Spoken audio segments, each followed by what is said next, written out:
అంటే ఇవన్నీ పుక్కిడి పురాణాలు అంటారు. ఎవరంటారు? ఇవన్నీ చెప్పేటి బయట మాట్లాడేటి అన్ని మీకు పురాణాలు పుక్కిటిగా కనపడతాయి, కానీ పాశ్చాత్యులు పురాణాలని తీసుకొని విశేషమైనటువంటి ప్రచారం చేశాం. మనం ఈరోజు ఆ పాశ్చాత్యులే మనల్ని పుక్కిటి పురాణాలుగా కల్పన చేసి అదే ఓకే, అది నాకు అర్థమైంది. నేను అనేది ఏంటంటే ఈ మాటలు ఏవైతే వినబడుతున్నాయో ఆ మాటలు ఎట్లా పుట్టినాయి అంటారు? Recorded, Valmiki Ramayanam recorded. ఇది ఓకే. ఇప్పుడు నేను అన్నా కదా ఒక రజక వ్యక్తి ఇట్లా పంపించాడు అని చెప్పి, ఇవన్నీ ఎట్లా పుట్టేది? ఇవన్నీ కల్పితాలండి, కల్పితాలు. ఇప్పుడు సినిమా ఉందనుకోండి, ఒక సినిమాలో ఒక అంశం జనరంజకంగా ఉండటం కోసం ఆ అంశాన్ని కొంచెం కల్పన చేస్తారు కదా. అంటే ఇప్పుడు కదా కాదా నా అంశాన్ని మీరు ఒప్పుకోండి, తర్వాత మీ ప్రశ్నకి. అదే ఓకే, కల్పితం ఉంటుంది కొంత. అంటే ఇప్పుడు అది కల్పితం అంటున్నారు. ఓకే, ఏది ఇప్పుడు ఇప్పటిదాకా మనం రజకుడు అనేటువంటి అంశం కల్పితం. అట్లాగే అనుమానం అనే అంశం, ఏ అనుమానం? సీతమ్మ దేవి మీద అనుమానం అనే అంశం. సీతమ్మకు రాముడిపై అనుమానం కాదు, పౌరజనులు ఏమనుకుంటున్నారో అనే అంశాన్ని అక్కడ తీసుకున్నాడు. ఓకే, అది వదిలేద్దాం. సరే, ఇప్పుడు చాలామందికి ఒక డౌట్ ఉంది, ఒక క్లారిటీ ఏం చేయాలంటే, చాలామంది రావణాసురుని భక్తులు ఉంటారు. ఏమంటారు అని అంటే చాలా మంది కాదు, పేర్లు చెప్పచ్చు. అదే చాలా మంది ఉంటారు. ప్రపంచవ్యాప్తంగా రావణాసురునికి భక్తులు ఉన్నారు, రామునికి భక్తులు. ప్రపంచవ్యాప్తంగా కాదు, మన హిందుత్వం ఎక్కడ వరకు అవుతుందో, హిందుత్వం ప్రపంచం అంతా విస్తరించింది కదా. ఏ దేశంలోనే కనీసం ఒక్క హిందూ అయినా దొరుకుతుంది కదా ఈ 200 దేశాల్లో. సో మనం ప్రపంచవ్యాప్తంగా అనుకోవచ్చు, దాంట్లో తప్పులేదు. సో అంటే ఒక దేశంలో ఒక హిందూ ఉన్నా అక్కడ ఈ ప్రపంచవ్యాప్తంగా మనం లెక్కేసుకోవచ్చు, ఎందుకంటే ఆ దేశంలో ఒక హిందూ ఉన్నాడు కాబట్టి. 200 దేశాల్లో ఖచ్చితంగా మన భారతీయులు ఉంటారు, అందులో హిందువులు ఖచ్చితంగా ఉంటారు. సో ఇప్పుడు చాలామందికి ఉన్న ఒక డౌట్ ఏంటంటే, రావణాసురునికి విశేషమైన అభిమాన గణం ఉంది హిందువుల్లో. ఆయన హిందువుల్లో కాదు, అభిమానించే వాళ్ళు, పూజించే వాళ్ళు చాలామంది ఉన్నారు, హిందువుల్లో కాదు. సరే ఓకే అనుకుందాం. వాళ్ళనే వాదన ఏంటి అంటే, సీతమ్మ తల్లిని తీసుకెళ్ళి కనీసం టచ్ కూడా చేయలేదు. ఎలా తీసుకెళ్ళాడో అలాగే రాముడు తీసుకొచ్చుకున్నాడు. కానీ రావణుడు సురుడు చెడ్డోడైతే తన మీద ఏమైనా అఘాయిత్యం చేసేవాడు కదా, ఎందుకు అఘాయిత్యం చేయలేదు అంటే మీకు విషయం తెలుసా? రావణాసురుడు టచ్ చేయలేదని మీరు రామాయణం మీద క్లారిటీ ఏంటి? అదే రావణాసురుడు టచ్ చేయకుండా తీసుకెళ్ళలేదు. మీరు సినిమాలు చూసి భూమిలో నుంచి ఇలా తీసుకెళ్లి గాల్లో ఎత్తుకున్నటువంటి మాటలు కాదు ఇది. రావణాసురుడు పట్టుకొనే తీసుకెళ్లాడు, ముట్టుకొనే తీసుకెళ్లాడు. ఆ సందర్భంలో లక్ష్మణ రేఖ ఉంటుంది కదండి, ఇలా ముట్టుకున్నారని మీరే అనొచ్చేమో. లక్ష్మణ రేఖ రామాయణ ప్రస్తావన కాదు, లక్ష్మణ రేఖ అనేటువంటి అంశం రామాయణంలో లేదు. ఇప్పుడు మీరు 108 మనకు 100 పైచలకు రామాయణాలు ఉన్నాయి. మీరు ప్రతిదానికి వాల్మీకి రామాయణాన్ని ప్రామాణికంగా తీసుకుంటారు, కానీ దానికి అదే కరెక్ట్ అయిన ప్రూఫ్ ఏంటి? ఇప్పుడు కాదండి, మీ పేరేంటన్నారు? రాజమహేంద్ర. నేను చెప్తాను, అనాదిగా వస్తున్న నాటకాల ద్వారా కానీ, సాహిత్యం ద్వారా కానీ, వివిధ పుస్తకాల ద్వారా కానీ, రాముడు బయటికి వెళ్ళినప్పుడు, లేడీ కోసం వెళ్ళినప్పుడు లక్ష్మణ రేఖ గీస్తే అది దాటడానికి వీలు కాక భూమితో సైతం పెకిలించకపోయినా చిన్నపిల్లడని చెప్తారు. కానీ మళ్ళీ మీరు ఇప్పుడు ఏమంటున్నారు, వాల్మీకి రామాయణంలో అది లేదు, నిజానికి అట్లా భూమిని పెకిలించి తీసుకెళ్ళలేదు, చేతులతో పట్టుకొని తీసుకెళ్ళింది అంటారు. అంతేనా? నేను చెప్తాను, నేను పూర్తయితే మీ వాదన నేను అంగీకరిస్తానా, మీరు అంగీకరిస్తారా చెప్తాను. ఇప్పుడు మీ పేరు రాజమహేంద్ర గారిని నేను 2 ఏళ్ల నుంచి చూస్తున్నాను అనుకోండి. ఆయన మంచివారు, మంచి బాలుడు అనే స్టేట్మెంట్ నేను ఇస్తాను. 2 సంవత్సరాల నుంచి నేను చూస్తున్నాను కాబట్టి నేనేమీ చూడకుండా ఎప్పుడో కొద్ది కాలం తర్వాత మీ ఫోటో చూసి ఈయన క్రూరాత్మకుడండి అని చెప్పగానే మీరు ఒప్పుకుంటారా? ఒప్పుకోరు కదా. నేను మంచిగా బతికాను, ఈ నేళ్ల పాటు నేను యాంకరింగ్ చేస్తూ కొన్ని 100 మందిని ఆకర్షించబడి నేను కొన్ని 100 ఫాలోవర్స్ తెచ్చుకున్నటువంటి వ్యక్తి నేను ఎలా క్రూరాత్మకుని మీరే అంటారు. ఆ సందర్భంలో వాల్మీకి బ్రతికే ఉన్నాడు. వాల్మీకి స్వయంగా చూసినటువంటి అంశములు అవన్నీ. ఆ అంశములు చూసిన వ్యక్తి రాసి చెప్పినటువంటి అంశాలను నమ్మకుండా ఎవరో కల్పించినవి. ఉదాహరణకు విశ్వనాథ సత్యనారాయణ గారికి రామాయణం కల్పవృక్షం కనపడింది, ఒక పాపాత్మురాలకి రామాయణ విషవృక్షం కనపడింది. ఇందులో ఏది సత్యాన్ని తీసుకోవచ్చు? అది మీరు చెప్పండి. ఇప్పుడు అదే ఏది నమ్మచ్చు, ఏది నమ్మచ్చు? వాల్మీకి మాత్రమే ప్రమాణం ఇక్కడ. అందుకే ఆది కవి అనే ఆయనకి పేరు. ఆది కవి కాబట్టే వాల్మీకి స్వయాన దర్శించి చూశాడు కాబట్టే ఆ అంశాన్ని వాల్మీకిని మాత్రమే ప్రమాణంగా తీసుకోవాలి. 200 రామాయణాలు ఉన్నాయి. నాకు ఒక ఆలోచన పుట్టింది, రామాయణం చదివాక నేను రామాయణం రాయొచ్చు, నా భావజాలం అది. కానీ స్వయంగా అక్కడ జరిగింది ఏంటి, ఆ జరిగినటువంటి అంశాలను ఎవరైతే యథాతథంగా చెప్తారో వారు మాత్రమే వాళ్ళు. మీరు అదే నమ్ముతున్నారు. ఇప్పుడు రామాయణం విషవృక్షం అదే నిజం అని చెప్పేసి కొంతమంది నమ్ముతున్నారు. అదే ప్రూఫ్ ఏంటి ఆవిడ చెప్పిన దానికి? ఆయన చెప్పిన దానికి వాల్మీకి స్వయంగా చూశాడు కాబట్టి ఆయన రాశారు. అదే వాల్మీకి స్వయంగా చూసిండడానికి ప్రూఫ్ ఏంటి? వాళ్ళు అడిగేది అదే కదా. వాళ్ళిద్దరూ ఉన్నారు కదా, రామాయణ కాలంలోనే వీళ్ళిద్దరూ ఉన్నారు. రామాయణ కాలంలోనే ఈ వాల్మీకి మహర్షి కూడా ఉన్నారు. ఓకే. మీరు రాముడు ఒప్పుకున్నారు అంటే వాల్మీకి రాశారనే రామాయణాన్ని కూడా ఒప్పుకోవాలి. ఎవడో రాసిన రామాయణాన్ని విషవృక్షాన్ని తీసుకొస్తాను అంటే ఆ విషవృక్షం రాసినటువంటి ఆ విషపు చెల్లి పుట్టలేదా? ఆవిడ పుట్టింది ఆ సందర్భంలో రామాయణం ఎప్పుడో జరిగితే ఇప్పుడు ఈవిడ రాసుకొని దాన్ని ఆ రామాయణం రాయాలి అంటే వారికి బేస్మెంట్ ఇచ్చే పుస్తకం ఏంటి? వాల్మీకి రామాయణం. అది లేకుండా నేను ఏదో ఊహించేసుకొని ఏదో ఎవడో చెప్పినటువంటి కథల్ని నేను తీసుకొని అవే నిజమని నేను భూతద్దాలు పెట్టుకొని చూస్తే ఎంతవరకని మనం వాటిని తీసుకోవాలి? ప్రమాణం ఎవరైతే సాక్ష్యంగా అప్పుడు ఉండినటువంటి వ్యక్తులు ఉన్నారో వారు మాత్రమే ప్రమాణము. కాబట్టి వాల్మీకి రామాయణమే మీరు శాశ్వతం అంటారు. శాశ్వతము, శాస్త్ర ప్రమాణం కూడా అదే అంటారు. సరే, నేను అడిగిన దానికి మీరు చెప్పాలి ఆన్సర్. అంటే ఈ రావణ భక్తులు ఏదైతే ఆర్గ్యుమెంట్ చేస్తారో అది ఎంతవరకు నిజం? ఏమని చెప్పిన కదా, ఏమని ఆర్గ్యుమెంట్? ముట్టుకోలేదు సీతమ్మ తల్లిని, ముట్టుకున్నారు అని రామాయణంలో ఉంది. ఎలాంటి అఘాయిత్యం చేయలేదు, అఘాయిత్యం చేయలేదు అని ఎందుకంటారు? మీరు సినిమా ప్రమాణాలు ఇక్కడ తీసుకొని రావద్దండి.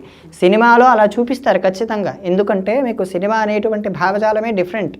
మీకు ఇక్కడ రామాయణం సినిమానే కాదు, నార్మల్గా రావణాసురుడు వచ్చి అమ్మవారిని భయపెట్టేవాడు, ప్రతిరోజు వచ్చి భయపెట్టేవాడు. తను ఒప్పుకునే వరకు తను వెయిట్ చేశాడని అంటారు. అదే ఇది కూడా అలాంటి భావజాలమే. అస్సలు ఒప్పుకునే వరకు కూడా కాదు. అమ్మవారిని ముట్టుకున్నాడు కూడా, అతను ఇలా పట్టుకొని తీసుకెళ్ళాడు. అతను ఆడవారిని ముట్టుకుంటే, ఇష్టం లేని యువతిని ముట్టుకుంటే అతడు శాపగ్రస్తుడై ఉన్నాడు కాబట్టి సీతమ్మ తల్లి ముట్టుకోలేని ఒకటి నడుస్తుంది. అదే నేను ఇన్ని రోజుల నుంచి ఒక ప్రమాణం చూపించండి, ఓ రామాయణం చదవండి అని ఇన్ని రోజుల నుంచి మొత్తుకుంటున్నాను. అదే అంటే ఇప్పుడు సీతమ్మ అంటే మీరు చెప్తున్నది ఏంటిది? రావణుడు సీతమ్మ తల్లిని తీసుకెళ్లి సీతమ్మ తల్లి మీద అఘాయిత్యం చేయడానికి ప్రయత్నించాడు, అంతే అంటారా? అది నిజమే అంటే ఇక్కడ ముట్టుకొనే తీసుకెళ్లారు. మీరు ముట్టుకోలేదు అన్నారు కదా. అంటే సరే, టచ్ చేశాడు కాబట్టి తీసుకెళ్లే క్రమంలో ముట్టుకుని. అక్కడ సీతాదేవికి అగ్నిదేవి రక్షణ ఒకటి ఉంటుంది. అగ్నిదేవుడు అమ్మవారితో పాటు నిరంతరం ఉంటాడు. ఆ సందర్భంలో ముట్టుకోవటానికి ప్రతిరోజు అడిగేవాడు, నీ రాముడిని నేను చంపేస్తాను, మీ రాముడు చచ్చిపోయాడు, మీ వాళ్ళని అది ఇది చేసేస్తాననేటువంటి భయప్రేరేపితులు చేసేవాడు అమ్మవారు. అంటే ప్రపంచాన్ని జయించేంత శక్తి కలిగిన రావణుడు సీతమ్మ తల్లిని ఎందుకు జయించలేకపోయాడు? ఒక వాక్యంలో ఎందుకు జయించలేదు? ఒక వాక్యంలో జయించాడు కదా సీతమ్మ తల్లిని. ఏమని జయించలేదు? తన మీద అఘాయిత్యం ఎందుకు చేయలేదు అంటున్నా నేను. ఎవరు చేయలేదు? రావణాసురుడా? రావణాసురుడు అఘాయిత్యం చేయటానికి చాలాసార్లు పాల్పడ్డాడు, కానీ ప్రయత్నం కాలేదు. అమ్మవారు సాక్షాత్తు భూదేవి అంశ, భూదేవి కూతురు. తనలో కొన్ని శక్తులు అంటూ ఉన్నవి, ఆ శక్తులు ఆపాయి. అదే అంటున్నా, రావణాసురునికి అంతకు మించి శక్తులు ఉన్నాయి కదా. అస్సలు లేవు. రావణాసురుడు పోరాటం చేసే అంత శక్తి సామర్థ్యాలు రావణాసురుడు సొంతంగా. ఎవరు చెప్పారు? రావణాసురుడు అస్సలు అంతేం కాదు. రావణాసురుడు నిజంగా అతనిలో ఉండేటువంటి అహంకార భావన లేకపోతే ఖచ్చితంగా అసురీ గుణం అంటే దేవేంద్రుణ్ణి జయించేంత శక్తి ఉన్నటువంటి వ్యక్తే. కాబట్టి ఈ సందర్భంలో తీసుకోవాల్సినటువంటి అంశం ఏంటంటే తను అధర్మాత్ముడు, ధర్మం మీద నిలకడ లేనివాడు. అందుకే వినాయకుడు స్వయంగా శివుడి కుమారుడైనటువంటి వినాయకుడే వచ్చి అతని చేతిలో ఉండేటువంటి లింగాన్ని తీసేశాడు. అందుకే గోకర్ణ క్షేత్రం వెలిసింది. అతను ఆత్మలింగాన్ని తీసుకున్నాడు శివుడిని అడిగి. కానీ ఇతను చేసేటువంటిది విధానం మొత్తం తప్పు అని తెలిసి గణపతి గ్రహించి ఆ లింగాన్ని ఒక పిల్లవాడి రూపంలో వచ్చి ఆ లింగాన్ని అక్కడ ప్రతిష్ఠింపజేశారు. లేదంటే అదే లింగం అతనికి వెళ్ళిపోయింటి పాటికి యుగాలు ఉండేవి కాదు. రావణాసురుడి రాజ్యంలోనే మనం ఉండేవాళ్ళం. ఆ సందర్భంలో వినాయకుడు వచ్చి మనల్ని ఇలా రక్షించాడు. లేదంటే అతని పాలనలో మనం అందరూ ఉండి ఉంటే ఈ పాటికి ఎప్పుడో లోకం అపభ్రంశం అయిపోయేది. ఇంకొకటి ఏంటంటే చాలామంది ఏమంటారంటే 3.5 కోట్ల దేవుళ్ళు ఉన్నారని అంటారు. 3.5 కోట్ల కాదు, 33 కోట్ల మంది. సరే, సారీ, 33 కోట్ల మంది. చాలామంది ఏమంటారంటే మన హిందూ మతం ప్రకారం కొంతమంది ఏమని విశ్వసిస్తారంటే 33 కోట్ల దేవుళ్ళు ఉన్నారంటారు కదా. ఈ 33 కోట్ల దేవుళ్ళ చరిత్ర ఏంటి? అసలు వాళ్ళు ఎట్లా పుట్టారు అంతమంది దేవుళ్ళది? అది జస్ట్ నమ్మకమా, కల్పితమా, నిజమా? 33 కోట్ల మంది దేవతలు. కోట్లు అనగా ఏంటి అర్థం? What you think? Crore, 1 crore? No, not at all. Okay. కోటి అనగా సంస్కృతంలో విధము అని అర్థం, టైప్ అని అర్థం. 33 టైప్స్ మాత్రమే ఉన్నారు హిందూ ధర్మంలో. ఓకే. Not 33 crores. క్రోర్స్ అనగా లక్షల కోట్లు అనే విధంగా లేరు. 33 కోట్ల మంది దేవతలు అనేటువంటి విధానం 33 టైప్స్ మాత్రమే హిందూ ధర్మంలో ఉన్నారు. నాట్ 33 టైప్స్ లేవు. అలా 33 కోట్ల మంది లేరు. 33 వర్గములు మాత్రమే ఉన్నాయి. ఆ వర్గములు ఏంటంటే అష్టవసులు 8 మంది, ద్వాదశాదిత్యులు, ఏకాదశ రుద్రులు, ఇంద్ర, ప్రజాపతి. వీరినే ఇలా ఇంద్ర, ప్రజాపతి అనేటువంటి అశ్విని దేవతలు అనేటువంటి విధంగా కూడా పిలుస్తారు. వీరు ఎందుకు అనేటువంటి ప్రశ్న ఎందుకంటే వీరందరూ సృష్టి కోసం పనిచేసేటువంటి వ్యక్తి. ఇప్పుడు ఆస్ట్రోనామర్స్ ఉన్నారు. ఆస్ట్రోనామర్స్ వారు ఎందుకు పనిచేస్తారు? ఈ విశ్వంలో గల ఉండేటువంటి విధానాలన్నింటినీ తెలుసుకోవడానికి వాళ్ళు చేస్తూ ఉంటారు. అలాగే ఈ సృష్టిలో ఉండేటువంటి విధానాలన్నింటినీ కాపాడటం కోసం ఆ 33 కోట్ల మంది దేవతలు తప్ప వారే పరబ్రహ్మ, ఆ 33 కోట్ల మంది సంఖ్యారూపంలో ఉండేటువంటి వ్యక్తులు కారు. వారందరూ సృష్టికి నియమితమైనటువంటి దేవతలు. వారికి ఈ అంశానికి, పరమాత్మ అంశానికి సంబంధం లేదు. ఇప్పుడు రాముడు, కృష్ణుడు, ఇంతమంది వీరు పరబ్రహ్మ అండి. పరశురాముడు, వీరు పరబ్రహ్మ. నరసింహస్వామి, ఇప్పుడు ఇన్ని రకాల దేవుళ్ళు ఉన్నాయి. ఎల్లమ్మ, పోషమ్మ, మైసమ్మ. వీరందరూ ఈ 33 కోట్ల మంది దేవతల్లోకి రారు. ఇది 33 కోట్ల మంది అంటే 33 టైప్స్ అని చెప్పాం. ఈ 33 టైప్స్ అనేటువంటి అంశం కేవలం సృష్టికి పరిమితమైనటువంటి అంశాలు. ఉదాహరణకు మన ఇంట్లోకి వచ్చేటువంటి వ్యక్తుల్ని గేట్ దగ్గర వాచ్మెన్ పెట్టుకుంటాం. వాచ్మెన్ 33 కోట్ల మందిని పెట్టుకుంటామా? పెట్టుకోం కదా. అలాగే వీరందరూ సృష్టిలో ఉండేటువంటి కొన్ని నియమితములైనటువంటి పనులు చేయడానికి ఉన్నటువంటి వ్యక్తులు, అంతే తప్ప వీళ్ళే పరబ్రహ్మ అనేటువంటి అంశము కాదు. వీరందరూ అంతరిక్షపు స్థాయి దేవతలు.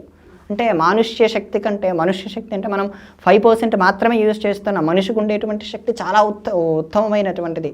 మన మనస్సును, ఆత్మను చేయగలిగితే మనం పరమాత్మ స్వరూపం అవుతాం.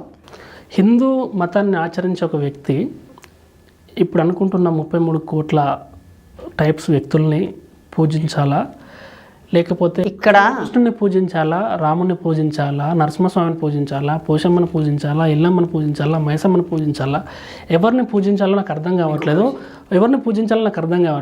ఈ దేవునికి మొక్కితేనేమో ఆ దేవునికి కోపం వస్తుందేమో, ఆ ఒక్క దేవుని మొక్కితే ఈ దేవునికి కోపం వస్తుందేమో. కొంతమంది డైలమాలో ఉండి దేవుళ్ళందరికీ మొక్కుతూ నైవేద్యాలు సమర్పిస్తూ ఇలాంటివి చేస్తారు కదా.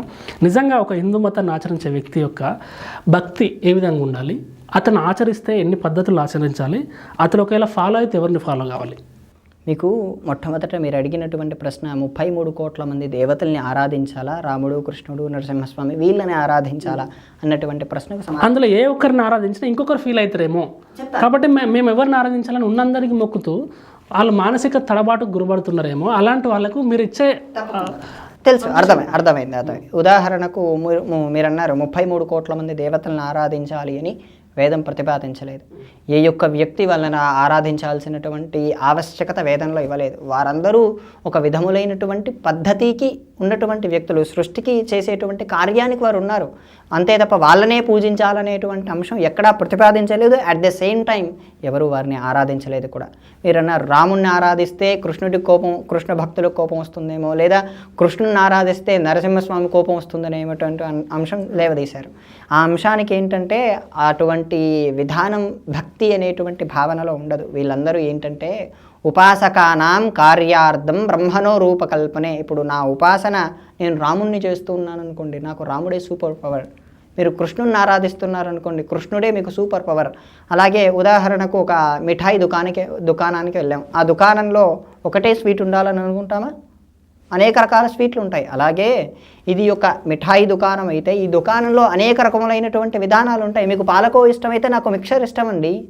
ఏది ఇష్టం? నా ఇష్టాన్ని మీరు ప్రతిఘటిస్తారా? నా ఇష్టం మీకు ఇబ్బందా? అలా మీరు ఆచరించేటువంటి పాలకోని మీరు తినండి.